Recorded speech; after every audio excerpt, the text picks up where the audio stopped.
大家好，我叫付涵。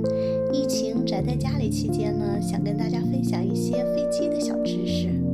To develop enough lift to support an airplane, the wing must move rapidly through the air, propelled by the thrust or pulling force of the propeller. The faster the wing moves, the more lift it can develop. Lift is a force which always acts at right angles to the flight path. Speed necessary for flight is not primarily dependent, however, on size and weight of the airplane, but on wing design and the total weight of the airplane in relation to total wing area.